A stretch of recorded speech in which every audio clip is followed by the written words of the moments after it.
ఇవాళ చాలా రోజుల తర్వాత వాకింగ్కి వచ్చాం కదా. ఇవాళ వెదర్ కూడా చాలా బాగుంది. యా. అక్క అటు చూడు,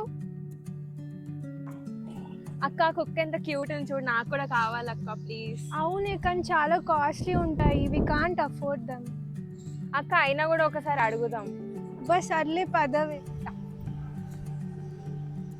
అన్న మీ డాగ్ చాలా క్యూట్ ఉంది, ఒకసారి టచ్ చేయొచ్చా? టచ్ చేయొచ్చు, చాలా ఫ్రెండ్లీ.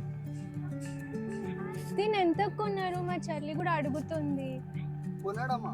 కొనడం ఏం లేదు, మేము దీన్ని అడాప్ట్ చేసుకున్నాం. చాలా సేపు నుంచి మీ మాటలు వింటున్నాను, మీరు దీన్ని అడాప్ట్ చేసుకున్నారా? అవునండి, అడాప్ట్ చేసుకున్నాం. అవునా, రియల్లీ చాలా గ్రేట్. ఎందుకంటున్నా అంటే ప్రజెంట్ ఉన్న సిచ్యువేషన్లో చాలా వరకు బ్రీడ్ డాగ్స్ ఎంబడే పడుతున్నారు. చాలా వరకు మీరు స్ట్రీట్ డాగ్ని తీసుకొని అడాప్ట్ చేసుకొని మీ ఇంట్లో పెట్టుకున్నారు అంటే చాలా గ్రేట్. ఎందుకంటే దీనికి మనకు షెల్టర్ ఇచ్చినట్టు అవుతుంది ఇక్కడ. చాలా గ్రేట్ బ్రదర్. ఈ బ్రీడ్ డాగ్స్ కి స్ట్రీట్ డాగ్స్ చాలా డిఫరెంట్. స్ట్రీట్ లో పుట్టింది కాబట్టి దానికి ఏమన్నా డిసీజెస్ వచ్చినా ఏమన్నా అయినా బతకగలుగుతుంది. బ్రీడ్ డాగ్ ఏమన్నా డిసీజెస్ వచ్చినా తట్టుకోలేదు, దాని హ్యూమిడిటీ పవర్ తక్కువ ఉంటుంది, దాని లైఫ్ స్పాన్ తక్కువ ఉంటుంది. కానీ ఇక్కడ దీని లైఫ్ స్పాన్ చాలా ఎక్కువ ఉంటుంది, దీన్ని మెయింటెనెన్స్ చాలా తక్కువ. మనం ఇంట్లో పెట్టిన ఫుడ్ తింటుంది. కానీ బ్రీడ్ డాగ్ అట్లా కాదు. ఇక్కడ బ్రీడ్ డాగ్ వచ్చి చాలా కాస్ట్ ఉంటుంది, ప్లస్ దాని మెయింటెనెన్స్ ఎక్కువ ఉంటుంది, ప్లస్ దానికి ఏమన్నా ప్రాబ్లం వచ్చినా తట్టుకోలేదు. అంత మెయింటెనెన్స్ కూడా మాకు అంత ఉండదండి. ఇవి చాలా ఫ్రెండ్లీ ఉంటాయి, మాకు చాలా అంటే చాలా కలిసిపోతాయి.